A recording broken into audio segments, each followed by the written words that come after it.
What's up, folks? Mike here, and since I missed out on the Terminator review, unfortunately, or the way that recorded went, possibly fortunately, but first and foremost, kudos to Mickey and Trevor for stepping up and pushing through a recording situation that just had to suck. I'm currently at the Lacewood bus terminal in Halifax on my way home from an advanced screening of Stephen King's Dr. Sleep. Admittedly a tad out of our wheelhouse, but I ended up scoring what unfortunately for us is an all too rare advanced screening, thanks to the people at HalCon, so much obliged, guys. Now, the movie itself is, of course, a sequel to The Shining. It finds good old Danny Torrance about 30 years or so, eventually anyway, after the events of The Shining. And the interesting thing was, for a Stephen King movie, I think if you're looking for a horror film, you're going to be disappointed, because it's really not. There's not a whole lot here that's truly frightening.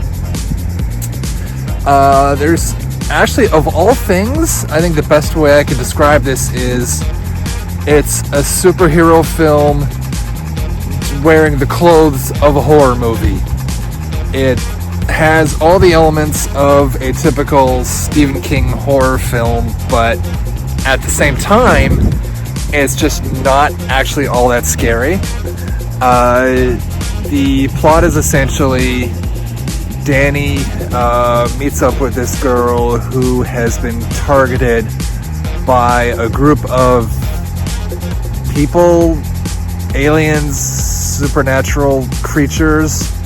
The villains of the film, led by Rebecca Ferguson, who on the one hand creates a fascinating character with Rose.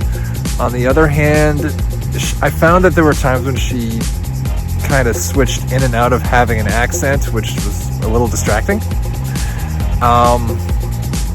They essentially, for lack of a better phrase, eat people who have the shining, or the shine, or as they refer to it, steam. The movie kind of rotates through terms an awful lot and has a lot of trouble picking one. But really, of all the things that I would compare this to, I'd actually go to Logan. It's the same basic story of a main character who has essentially cut himself off from the world for a particularly long period of time, and eventually has to step up and kind of fight one more battle when he meets the next generation of heroes, again, for lack of a better term. The character of Abra, there's an element of the internet that she's gonna drive crazy. She's in that she has an extremely powerful shine, to the point that for most of the movie you're not entirely sure what she needs Danny for, aside from the fact that he's the main character and kind of has to be there.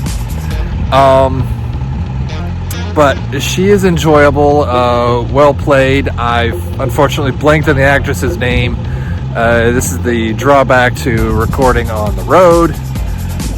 Ewan McGregor, it's Ewan McGregor. Like, even if it is a bad movie, you're not going to get a bad performance from him. He does great as Danny, and also as one or two other roles at the same time. Cliff Curtis shows up as Danny's best friend in the film, and almost his moral center and kind of connection to the world. Like I said, there's not a whole lot. Like I said, there's not much that's really scary.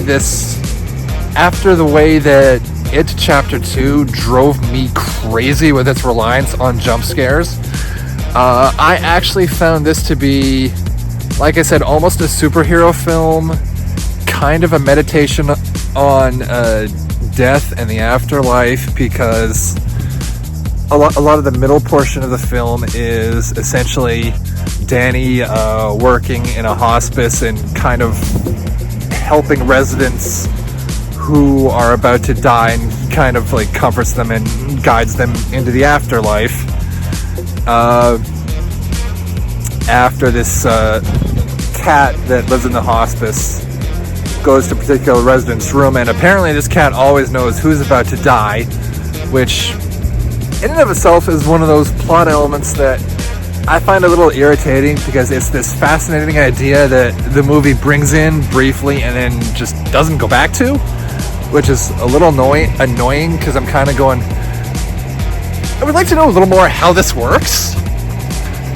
It does have one of the other complaints that I had with It Chapter 2 was plot elements would sometimes happen just for the sake of continuing the film, and Dr. Sleep does have that problem a bit, but at the same time, I was spared from the other issues that I had with It Chapter 2, so I was pretty okay with it. And the important thing is, there's only one goddamn ending.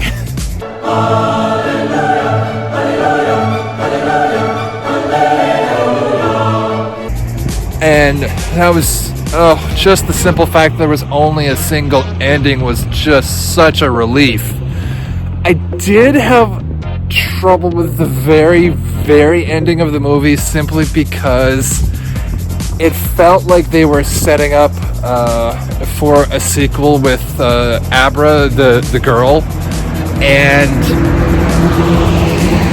as much as I enjoyed her character, and I think the actress did do quite well, I just don't feel like this needs any more.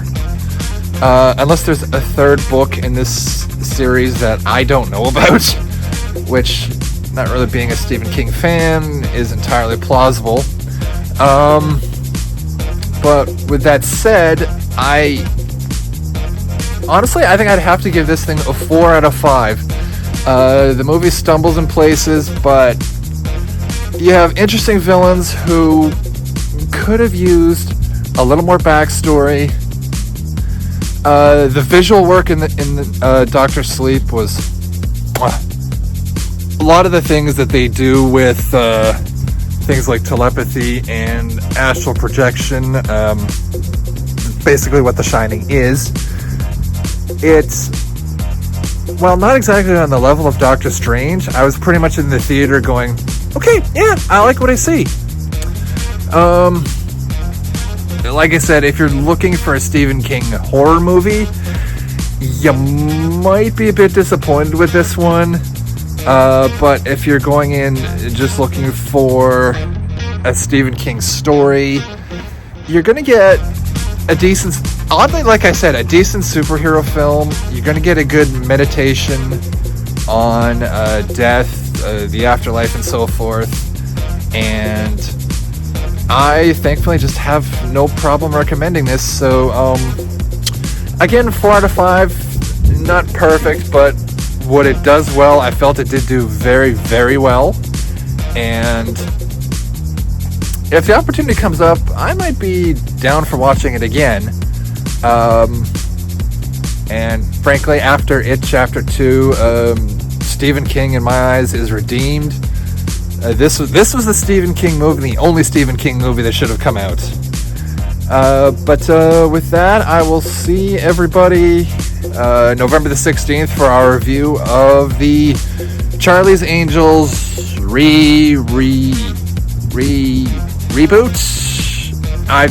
This has been done so many times that I've lost track of how many reads are supposed to be on that.